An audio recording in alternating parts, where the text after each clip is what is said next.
banyak ya, karena yang pertama itu biasanya memang DM. Tapi kalau yang kedua itu, yang pertama itu hipertensi, yang kedua itu DM. Oh, DM banyak, karena hipertensi yang direct, DM direct. Tapi ada apa? Yang penting kita tetap melakukan kegiatan senam dan edukasi rutin. Ya, meskipun yaitu edukasinya tetap sama, mengingatkan gimana caranya kita berusaha memperpanjang hidup, memperpanjang usia. Intinya kan itu sebetulnya kita sehat. Jadi berkegiatan itu dalam keadaan sehat lebih enak. Gitu. Ya, karena kita kalau sehat, maaf pakai nasi sampai enak. Jangan pakai garam loh ya. Karena dalam pakai nasi aja enak. Sambal yang nggak pedes enak. Tapi kalau sakit, ngomong itu, ya kan? Nah ini dari BPJS sudah ditentukan hari ini adalah hipertensi pada lansia. Judulnya hipertensi pada lansia. Karena kita sudah termasuk lansia. Berapakah umur yang disebut sebagai lansia? Berapa? 50 ke atas. 55 ke atas sudah 50 sudah dianggap lansia. Tapi ada lansia lanjut, lansia awal. Lansia lanjut itu di atas 55 tahun. Lansia awal di atas 50 tahun. Berarti kita sudah termasuk lansia. Mungkin sudah lansia lanjut kalau itu. Nah, nanti ada tambahan, ada beberapa video yang bisa saya aturkan demi kehati-hatian kita dalam dalam dahar atau kehidupan kita sehari-hari, baik dari makanan maupun kehidupan kita sehari-hari. Nah, apakah itu hipertensi? Bapak Ibu, kemarin yang saya selalu matur bahwa hipertensi itu kalau tekanan darah kita di atas 140, bawahnya 90 itu sudah dianggap hipertensi dan sudah boleh masuk prolaris. Jadi nanti ada saudara atau tetangga yang mempunyai tekanan darah sudah di atas 140/90 itu sudah dianggap hipertensi, sehingga sudah boleh masuk prolaris. Kenapa kok dikatakan boleh masuk prolaris? Karena di prolaris itu saya gak nyeneng itu senam ya. Karena ada gejala senam. Senam itu harusnya senang. Karena dengan kita bergerak akan menetralkan tekanan darah kita sebetulnya, ya. Jadi ada senam dan yang menyenangkan. Nah, ini yang menyedihkan itu kok senam dobrak-obrak buasi senam 1 bulan 2 kali ngopoto kan. Karena dengan kita bergerak itu akan membantu menetralkan tekanan darah kita. Karena apa? Karena pada saat kita bergerak, otot-otot yang kencang, spasme itu relaksasi. Nah, kalau otot relaksasi, pembuluh darah yang ada di dalam otot itu juga nggak menekan ototnya, ikut relaksasi, sehingga tekanan darahnya akan turun. Nah, saraf-saraf yang ada di badan kita juga, dia juga yang tadinya kita kerja terus kenceng kabeh, ikut relaksasi, jadi enak di badan. Orang takut, kok barang bisa, wah, nggak gitu, tapi bisa langsung begini. Kalau otot kita relaksasi, pembuluh darah kita relaksasi, minumnya Dek boleh 2 Dek minumnya, karena habis senang itu butuh air banyak. Silakan, banyak itu ada 3 kotak lagi. Jadi kalau kita senam, ototnya relaksasi, pembuluh darahnya relaksasi, sarafnya relaksasi, itu enak di badan kita. Selain mengurangi mengurangi kalori kita, mengurangi berat badan kita. Meskipun aku satu dino senam ya orang mudun 4 kilo naik 2 kilo, mudun lagi 1 kilo naik kayak apa dolar bekel itu naik turun ya nggak apa-apa, tetap ada senam ya. Dan ada satu lagi senam, selain senam seperti ini, maaf ya sudah dihidupkan videonya sudah. Selain senam seperti ini, harusnya tiap 1 bulan lagi itu ada namanya relaksasi, yaitu yoga relaksasi. Tapi kadang-kadang kan kita tidak lakukan di rumah. Nanti dalam 1 bulan mungkin pertama seperti ini kita senam begini, berikutnya senam tulang yang duduk itu untuk relaksasi. semua sendi kita akan memberikan relaksasi. Minggu depan 2 minggu lagi kita tanggal 23 Bapak Ibu nanti kita senamnya sentul ya. Nanti di sini kursi semua, bawa handuk ya. Itu enak banget untuk relaksasi. Jadi tidurnya lebih enak. Kemudian otot-otot kita terutama sendi kan namanya sentul, sendi dan tulang. Jadi nanti akan relaksasi. Kemudian satu lagi info, bulan Maret kita kan pemeriksaan rutin 6 bulanan Bapak Ibu. Kita akan buka puasa. Kita ambil tanggal 15 hari Sabtu. Nanti kita share juga hari Sabtu pagi. Nanti kita bagi seperti biasa yang hipertensi dan yang BM. Ya, tidak ada senam dan aman. Kita puasanya benar orang batal ya. Jadi tidak usah senam. Hanya edukasi kita kan diwajibkan dari BPJS edukasi. 1 menit sambil dipantui untuk pemeriksaan rutin. Yang tensinya 140 sampai 90 sudah bisa. Jadi tekanan darah tinggi itu ada beberapa tahapan. 1. Hipertensi ringan itu antara 140/90 sampai 150/95. Sedang 150 sampai 165, bawahnya 95 sampai 100, yang tinggi di atas itu. Kita mulai dari ringan sudah harus diwaspadai dan diobati, dan diet makanan. Yang paling penting diet makanannya adalah mengurangi garam. Gitu, saya enggak orang itu yo hidup tanpa garam serasa tiada artinya kan itu ya. Kenapa benar? Apalagi makan tanpa garam ya.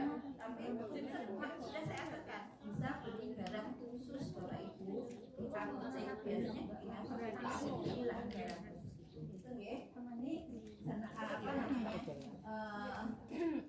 hipertensi itu apa? Kemudian lanjutnya apa saja faktor risiko hipertensi pada lansia? Faktor risiko itu kira-kira yang bisa menyebabkan tekanan darah kita tinggi apa? Yang paling utama sebetulnya adalah keturunan. Warisan itu warisan hipertensi dan warisan itu yang warisan warisan sakit.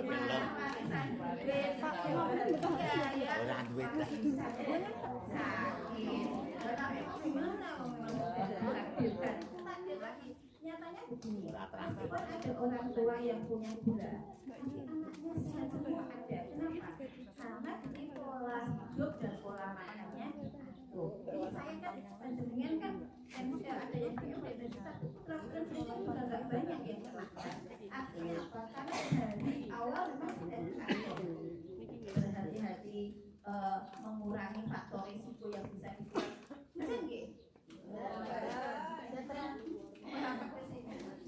Jadi faktor risiko selain riwayat keluarga, usia, yang kedua usia. Memang usia di atas 40 tahun itu ada kecenderungan tekanan darah kita naik. Tapi harusnya kalau memang tidak ada ke arah tekanan darah tinggi, maksimal 139/89. Bu, dan aku biasanya yo 90%, tapi suatu saat melonjak dari 145% dikategorikan tekanan darah tinggi nggak? Ya, sudah masuk ke tekanan darah tinggi. Karena berarti kalau panjenengan nanti beraktivitas atau banyak pikiran atau stressing, baik itu stressing kerjaan maupun stressing rumah tangga maupun stressing anak, itu pasti akan naik. Dan kita harus mewaspadai naik, ya aturin obat atau mengurangi faktor risiko lagi. Nanti risikonya apa dan harus bagaimana gitu ya. Kemudian yang ketiga obesitas, yang bisa masuk ya, obesitas.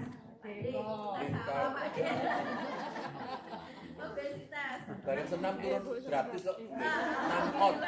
Apa nih? Turun 6 on. Sampai 6 on ya. Atau begini kita membuat kayak challenge gitu ya. Di depan kan ada jadi ini siapa yang berat badannya lebih dari sekian, nanti 1 bulan hitung di situ. Nah, nanti yang menang dapat apa? Reward itu gimana ya? Biar sama-sama.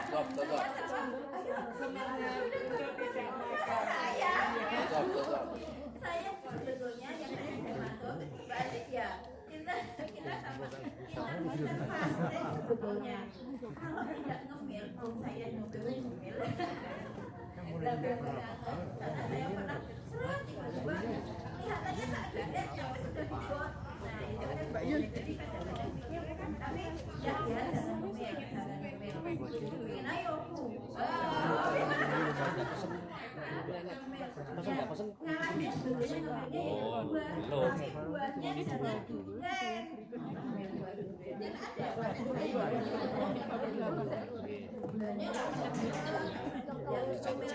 yang aman apa ini? Ada yang baru rawon, yang aman apa?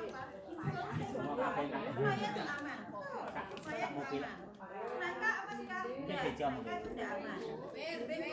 Nangka itu kaliumnya tinggi. Nangka itu kaliumnya tinggi. Jadi tidak untuk pemilihan tiap hari. Kalau pepaya aman, apel itu aman, pir itu aman, buah naga itu juga aman. Jeruk boleh, apel gitu ya, apa terus ya, boleh ya. Tapi ada apel enak kan ya? Oke, jus ya. Kalau di jus juga boleh pakai gula loh. Ayo ye. Oke, terus merokok. Saya yakin sudah tidak ada yang merokok di sini sekarang.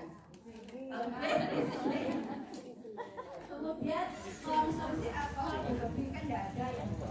Kurang artinya bapak ibu artinya apa? Kalau tidak bergerak ya pasti tensinya karena ada kekakuan tadi.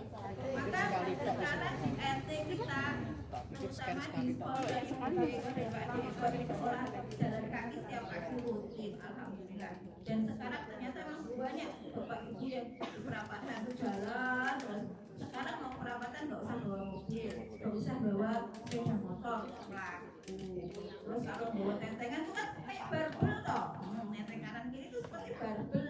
Jadi pada saat kita jalan ada barbelnya kan semakin bagus ya. Kalau saya nggak bisa naik motor.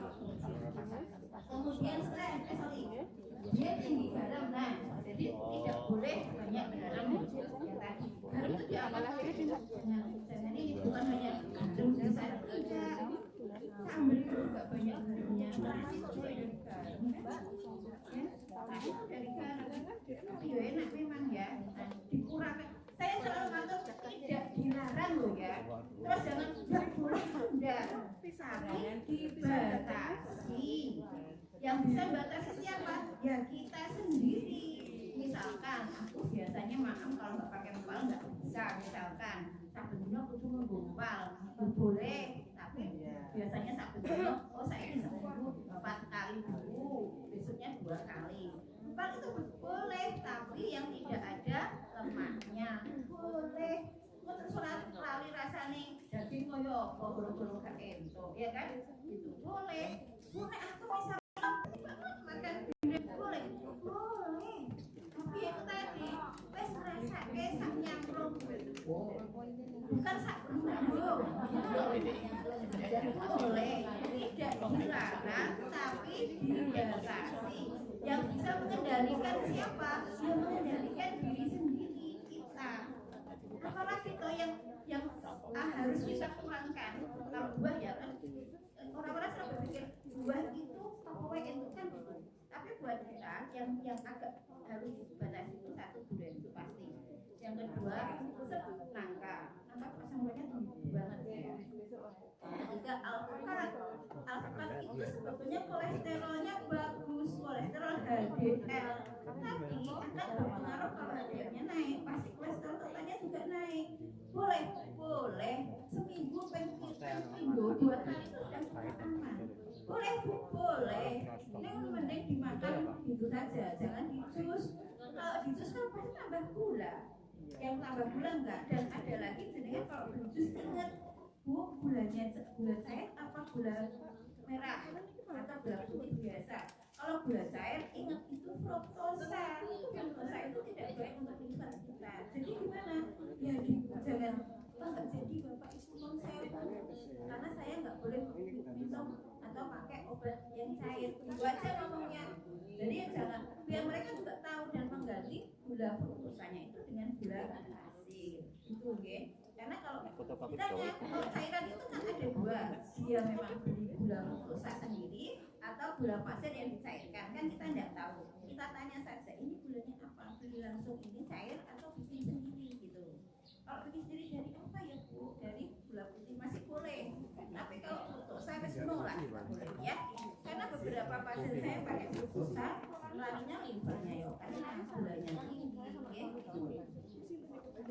Terus penyakit kronis seperti diabetes dan penyakit ginjal. Jadi kalau sudah ada diabetes, jangan heran kalau larinya nanti juga akan ke penyakit tekanan darah tinggi, itu yang perlu kita waspadai. Oke, lanjut aja. Terus apa gejala hipertensi? Pasti sudah hafal semua, sakit kepala, pusing, lemas, sesak nafas, mudah terkabul, nyeri dada, mimisan.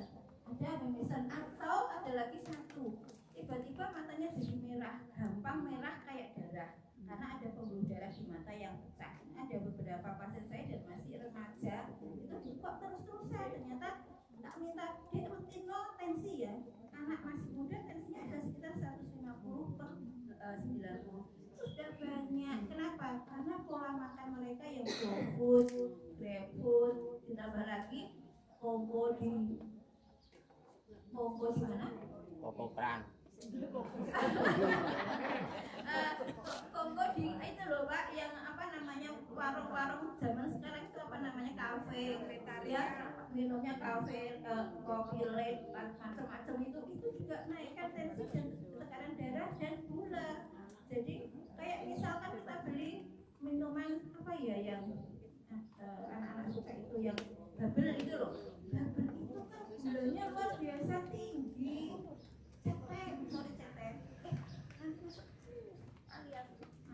Sorry enggak ya, tapi ya betul hati-hati sudah masuk ya. Itu gulanya itu tinggi sekali, sudah kita tidak perlu lagi apalagi seusia kita. Udah kepengen pengen menggunakan gitu. Es jumbo. Aduh ya saya usah es jumbo. Saya selalu bilang es jumbo itu boleh apa enggak? Boleh. Beli saja, minumnya langsung tutupan sudah. Belinya satu penyakit kayak mana-mana. Karena saya kalau Pak dia biasanya di kantor itu anak-anak karyawan kantor itu kalau siang beli es jumbonya bisa dua wadah. Meskipun kita bilang tolong jangan ya Mas, Pak, jangan satu saja, pengen satu cukup. Kadang-kadang sampai 3 cup satu hari kan di kantor itu kan 1 hari full. Anak-anak yang kerjanya memang di luar ruangan kan panas tuh. Hobinya itu. Sekarang di kantor nggak boleh ada teh, nggak boleh. Di setiap ruangan harus ada air putih wajib. Sekarang nggak boleh teh. Di kantor di bagian direksi pun nggak boleh ada teh. Lah demi kesehatan nggak boleh ada teh. Anu aja apa namanya galon terus kasih galon, habis kasih galon. Itu untuk menjaga biar pada saat kita sudah punahnya kira nongkrong, punahnya kita tetap sehat. Itu tujuannya sih. Itu mungkin yang di kantor silakan bisa diadop. Diadop itu dibutuhkan. Ya, nah ini komplikasinya itu banyak, stroke, penyakit jantung, gagal ginjal, katarak, kebutaan, pendarahan otak, aritmia jantung, aneurisma penyakit. Saya lihatkan gambarnya.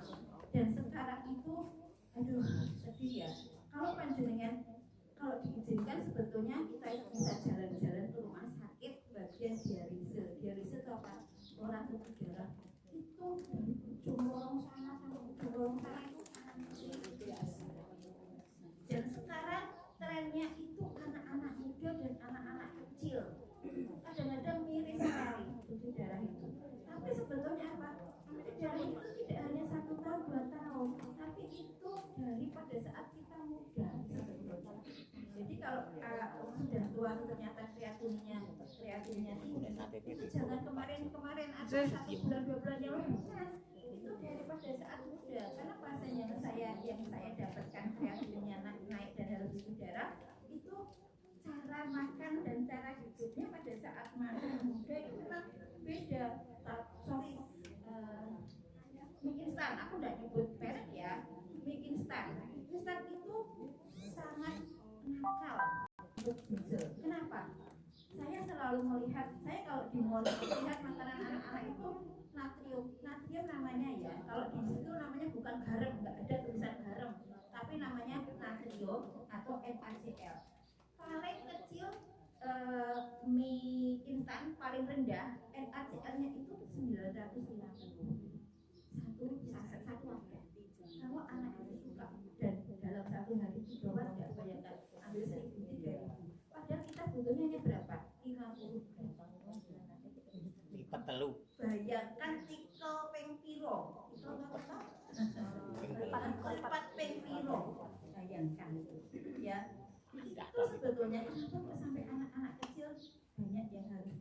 Nah, kalau itu terus-terusan itu sudah kasihan hasilnya.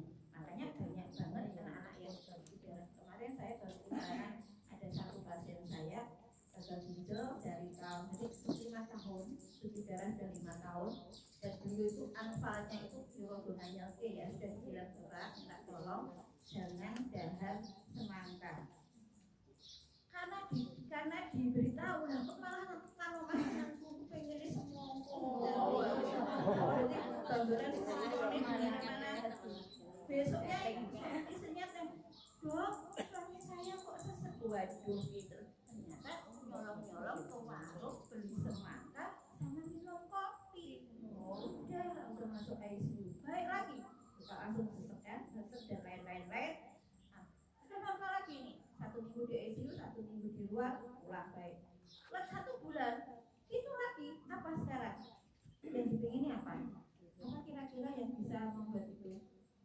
Kelapa, air kelapa muda. Sebenarnya bagus untuk kita orang normal. Tapi orang dengan ginjal yang sudah mulai kurang baik, air kelapa itu kaliumnya sangat tinggi, sehingga tidak. Pagi, siang, sore, berhari-hari. Apalagi kemarin Anfal itu gara-gara apa ya? Jadi beliaunya tidak boleh makan apa. Soalnya Jawa ngalu. Akhirnya nggak bisa ke belakang. Kenapa? Ada sumbatan khususnya. Karena kalau sudah seperti itu seluruh organ kan jadi semakin tidak bisa bekerja dengan maksimal. Kenapa kok saya cerita? Hanya sebagai pelajaran kita agar kita tetap saja nggak pernah mengakhiri. Hanya kita berusaha untuk lebih sabar. Nek saya bilang panjenengan kan gini loh. Yang satu ini ke panjenengan, tapi yang keempat itu ke saya. Betul loh. Yang keempat itu saya. Jadi saya juga sama. Malah 4 sendiri. Lihat-lihat aku ngomong itu sebagai tanggung jawab, harus hati-hati kan gitu. Gitu loh. Jadi nggak panjenengan, tapi yang 4 itu kalahnya ke saya. Nah,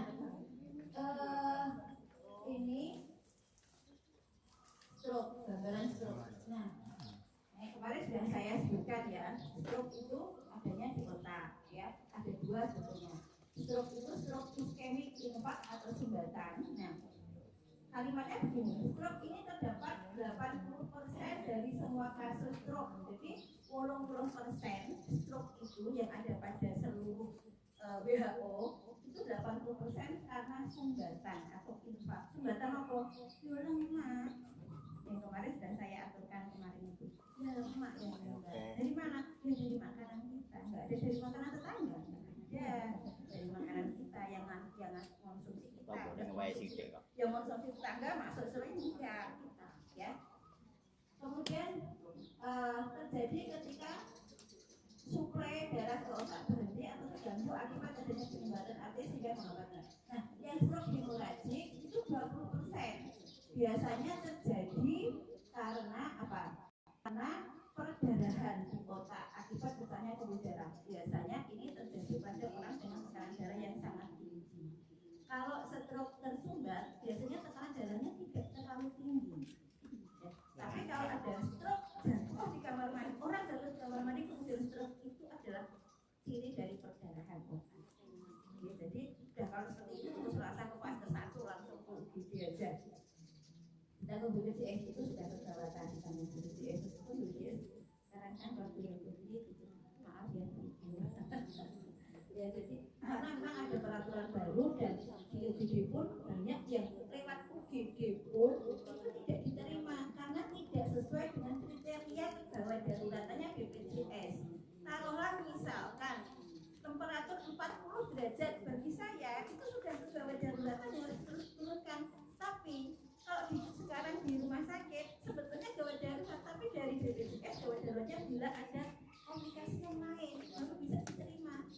Lalu dia rumah sakit ini di toko, wah dibayar BPJS. Gitu permasalahannya hanya di situ. Jadi sekarang ada beberapa kriteria kegawatan yang tidak dari rumah sakit tapi kriteria kegawatan dari BPJS agar bisa diklaimkan. Kan ora mungkin yang gawe rasa diklaim itu loh maksudnya. Jadi kita memang harus melihat ya, biasanya teman-teman kita yang di vaskes itu aku gini udah bisa kalau bisa masih bisa. Tapi biasanya saya kalau menghadapinya itu petugasnya kan kita punya ini. Tapi ya memang kegawatan benar, kegawatan kemudian nah ini yang gagal jantung tadi kan efek sampingnya ya, komplikasinya ya, gagal jantung zoom ya, terus ini tuh di zoom bisa enggak di 75%. Nah gitu. Jadi pada faktor gagal jantung itu ada penyakit tekanan darah tinggi, obesitas, usia semakin lanjut, terdapat keluarga yang mengalami gangguan jantung, gaya hidup yang tidak sehat. Sekarang yang paling sering itu satu keturunan dan yang kedua riwayat hidup yang tidak sehat. Itu yang masih menjadi PR kita semua. Satu keturunan kan rasa duta adik yo, keturunan adik yang bisa duta adik itu gaya hidup kita yang memang bisa diubah. Nah itu yang perlu kita kemudian penyebab gagal ginjal.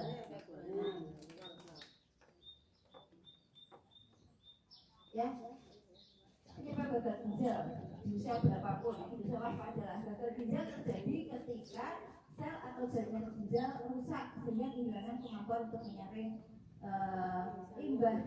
Kan seluruh makanan kita, jadi cara modelnya begini, kita dahar, semua itu akan masuk ke lambung, kemudian semua akan melewati liver. Di liver itu metabolismenya namanya. Di situ sudah mulai ada penyaringan racun yang masuk ke tubuh. Nanti setelah itu akan diserap, lalu terakhirnya itu dibuangnya lewat ginjal. Di ginjal itu disaring lagi, difilter lagi, yang bermanfaat, diasup untuk kebutuhan kita sehari-hari, kebutuhan sel, kita jalan, kita mikir, kita berhayal, kita apapun itu diasup lagi. Tapi yang nggak kepake di ginjal, didorke di situ keluarkan lewat bibis, kan gitu. Tapi kalau ginjal kita itu tidak bisa bekerja, yang ada di bawah yang harusnya dikeluarkan diserap lagi, masuk lagi, diedarkan lagi, sehingga yang diedarkan itu adalah limbah beracun yang harusnya dibuang, putar lagi. Maka pada orang-orang sakit ginjal paling sering adalah ada bercak hitam atau flek-flek, bukannya bercak hitam di tangan, di kulit. Itu berarti sudah tanda-tanda bahwa ada gagal ginjal periode sudah agak lanjut. Pernah mungkin ada satu pasien saya sudah sepuh, usianya sudah 77 tahun, dan itu sudah tahu-tahu sudah begitu, jadi sudah hitam semua kulitnya itu. Aduh, ternyata kreatinnya sudah berapa waktu itu? 11. Sudah masuk di rumah sakit, darah bertahan 6 bulan kalau tidak salah. Jadi tidak tahu karena memang sakit ginjal itu tidak ada gejala khas ya. Bahkan profesor ahli ginjal juga sedone karena gagal ginjal. Karena apa? Karena memang tidak khas ininya apa namanya ciri-cirinya. Maka panjenengan bersyukurlah tiap 6 bulan nanti udah lama nih ya yang sudah derek di sini tiap 6 bulan pasti mendapat pemeriksaan rutin kreatinin, urium dan kreatinin bagi penderita gula dan hipertensi yang ikut prolanis. Jadi kemarin ada yang ikut-ikut, wah aku senang banget tapi kok orang diikutkan prolanis. Ya karena yang prolanis itu hanya yang sakit gula dan DM yang punya hak untuk mendapatkan gratis pemeriksaan lab rutin dari BPJS selama setiap 6 bulan yang sakit gula dan DM. Ini soalnya gula dan hipertensi. Dan mengadakan satu program lagi, program pemerintah yang namanya pemeriksaan kesehatan gratis PKG. Nah, itu Bapak Ibu, salah satu syaratnya adalah harus mempunyai sabu sehat. Sabu sehat itu dulu Peduli Lindungi, yang kita dulu kalau mau ke mall, SDM, ngecek dulu, itu kan vaksin, pakai itu. Tapi sekarang banyak yang hilang itu, di uninstall ulang yang di sini sudah sering dibantu sama Mbak Bida dan Barawat untuk install ulang, karena salah satu syaratnya nanti kalau dengan ulang tahun, ada notifikasi dari situ, notifikasinya itu di bawah. Cuma saat ini karena itu program pemerintah dan alatnya kemudian serumnya itu dropnya ke pemerintah yaitu di Puskesmas, sementara masih di Puskesmas. Dalam rangka nanti baru masuk ke vaskes seluruh Indonesia, tunggu pemerintah ngedrop alat di kita juga. Tapi karena itu program pemerintah, sementara masih di dropnya di Puskesmas. Nyata untuk diketahui apakah harus ke fase 1? Silakan ke fase 1. Kita nanti membuat surat, namanya surat rujukan ke Puskesmas. Jadi Puskesmas harusnya sudah lengkap, ada semua. Tapi ada beberapa yang bisa di sini, misalkan 1, pemeriksaan pap smear Bapak Ibu. Pap smear itu kan kekhawatiran kanker leher rahim.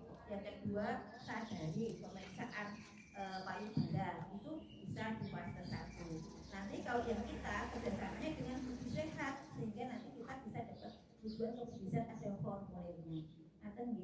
Jadi silahkan pensilnya. Kalau bingung tidak sini saja, nanti disarankan harus bagaimana.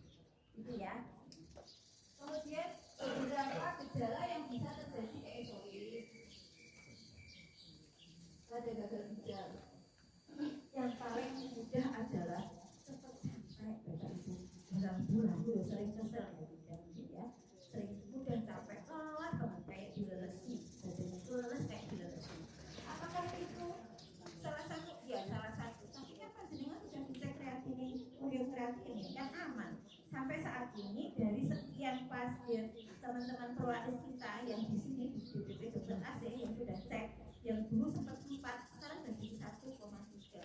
Yang pernah 2, sekarang sudah jadi 1,5. Jadi untuk tahun yang kemarin, untuk pemeriksaan kita yang September itu kreatinin baik semua. Alhamdulillah. Jadi semoga pemeriksaan Maret nanti juga semuanya baik ya. Terus mudah lelah, berkurangnya jumlah urin, mual yang persisten, sesak nafas, bengkak pada tungkai. Nah ini kita waspadai, bengkak pada tungkai karena berat badan berlebihan, wajar aja, bukan karena. Terus jangan pano, aku ini jangan pano gitu. Sebetulnya ginjal itu untuk sakit itu panjang, prosedurnya itu riwayatnya itu lama macam-macam. Dan kalau kita makannya yang normal-normal saja, tiap harian kita ini nggak apa-apa. Kenapa kok panjenengan di nomor 1 waktu cek ureum kreatin? Karena kan panjenengan semua itu minum obat dalam jangka waktu yang panjang gitu. Sehingga pemerintah itu bagus memberikan memberikan cek untuk banyak ceknya kan banyak ini rusak badan, kolesterol total, HDL, LDL, triglycerid, ureum, kreatinin, kencing, mikroalbumin itu yang sangat penting. Dari mikroalbumin itu nanti akan ketahuan awal kegagalan ginjal awal banget dari itu. Kalau mikroalbumin naiknya sekian, kita waspada. Bu, makan gini-gini, bu, obat gini-gini, kita sudah diatur sebetulnya. Dan untuk yang DM ada tambahan lagi HbA1c yang harganya itu 260, baru HbA1c itu sama 260, masih tambah lagi gula berlebihan. Itu banyak sebetulnya. Gula orang iso tensinya normal, gulanya normal, malah alhamdulillah dong, berarti kan hidupnya normal gitu ya.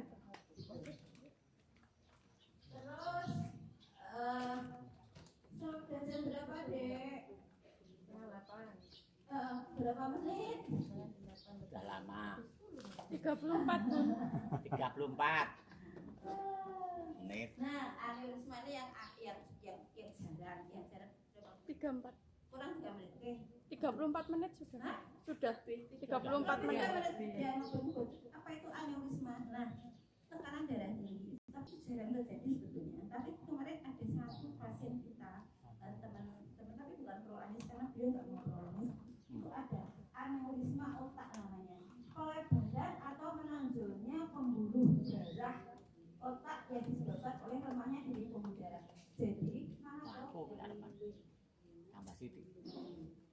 ya, jika kadang kalau dari hasil CT scan itu kayak kalau hasil dari CT scan itu kayak ada tumor, tapi sebetulnya itu adalah aneurisma, pelebaran pembuluh darah otak. Efeknya seperti apa? Efeknya seperti stroke, infark atau stroke karena penyumbatan. Efeknya seperti itu. Apa misalkan dia lemah di satu sisi, kemudian kayak wajah yang merot ya, betul kromosonya itu ya. Jadi aneurisma apakah sering? Tidak terlalu sering. Ini hanya pada orang-orang dengan pembuluh darahnya lemah. Kenapa kok lemah? Karena sering tinggi tensinya tinggi, sehingga kalau kita punya kalau kita itu punya pipa tapi dari plastik ya, bayangkan pipa dari plastik. Kalau pipa dari plastik itu ada, kita alirkan ke satu keran, ya keran. Kalau keran itu kita putar tekanannya tinggi, itu kan plastiknya kan segini loh. Nah, paham ya? Bisa bayangkan ya. Nah, pembuluh darah juga sama seperti itu. Nanti juga gini-gini. Lah pada saat dia sering banget tinggi, kerannya dikuncuknya terus kan ini lama-lama kan harus melar. Jadi plastiknya ini melar. Lah pada saat melar kemudian ininya agak turun. Nah ini ada plastik yang jendol sini. Bisa bayangkan ya, plastiknya bisa jendol. Itu aneurisma tuh kayak gitu gambarannya. Jadi itu kan kalau plastik kan di luar, itu gitu loh. Gitu ya. Jadi apakah tetap berbahaya? Ya tetap berbahaya. Ini hanya memberikan gambaran bahwa yang punya tekanan darah tinggi dan jika itu bisa mengalami hal itu. Maka kita tetap balik lagi satu, hati-hati, baik dalam makan, minum, dan harus kegiatan atau beraktivitas yang tidak berat ya. Aktivitas tidak berat paling gampang waktu Murah ya. ya. Aku ora mung sak menit 2 menit, minimal 60 menit. 60 menit. Pak Deko suwe wong adoh kok. Jalannya jauh kok ya. 60 menit. Dan 60 menit ini berlanjut. Kemarin kan saya bilang orang ketemu pelaku, ketemu Bude Is ngobrol. Ada siapa lagi tetangga ngobrol enggak jalan rutin tapi nek ndak gini. Misalkan ketemu pelaku. Ayo pelaku, ikut pelaku. Boleh. Kok ketemu? Ayo direk. Kalau ngobrolannya itu ya. Selesaikan biar clear. PPT. Oke, gejala saya yakin sudah hafal kalau sudah sering merasakan juga. Cara menjaga berat badan, menjaga berat badan, mengontrol kolesterol, yang paling susah. Ya, kemarin kolesterolnya masih banyak yang tinggi loh. Ya. Ada berapa kolesterol? 2,7. Wah, jatun. Tidak merokok, yakin di sini nggak ada yang merokok. Aktivitas, makanan sehat, manajemen stres nih ya, manajemen stres. Nek tutune rewel, wes ora desa, rewel ngono wes santai. Yang sekarang saya bilang, oh main berantakan sudah wes masih kesel. Apa main dewe? Namanya Bumita. Lakoni ya wae dhewe, dari 2 jam. Lain? Udah. Yang kanan saya. Ya sana di mana-mana ibu. Tidur kebablasan. Berantakan kan repot nih. Tapi yo mau latihan, saya juga latihan. Tapi sekarang yo musik nek. Berantakan biasanya kemarin saya. Nah, kan dia dah. Saya berapa jam turun berapa jam sih? Gitu. Iya, kan masalah burung yang mencium smell kerja kita. Mencium kita sendiri, melihat kita sendiri nggak ada masalah. Nggak gawe mati nih orang berantakan nggak. Jadi santai aja, udah kita jalan santai. Ya sudah, terus leret orang kesel baru kita dari. Itu intensi kita normal, berusaha hidup kita lebih panjang. Amin. Oke, kesimpulan ternyata tiba-tiba kesimpulan obat hipertensi dia sama, satu obat kan dia sudah dapat semua rutin, yang kedua aktivitas, yang ketiga rileks, yang keempat merasa kemerungsung, yang kelima wis tau arep ngopo weh yang penting aku sehat gitu ya. Sekarang kita harus belajar begitu karena sudah usia di atas 40 terus beda wis ora kaya iso Ora gampang kobong. iso Ora gampang kobong. tergantung kita harus bisa iso ora iso bisa ya kan wes pokoknya kudu bisa dan pasti bisa. Cuek aja. Ya, kesimpulan. Nah, ya, itu yang bisa saya aturkan di Bapak Ibu. Semoga bermanfaat buat saya pribadi dan keluarga, juga buat bagian dan keluarga. Doa kami, doa kita semua, kita dan keluarga diberi sehat, bahagia, sejahtera dunia akhirat. Amin. Barakallah. Sampun manten nuwun. Selanjutnya, akhir sehat dan selalu bersama.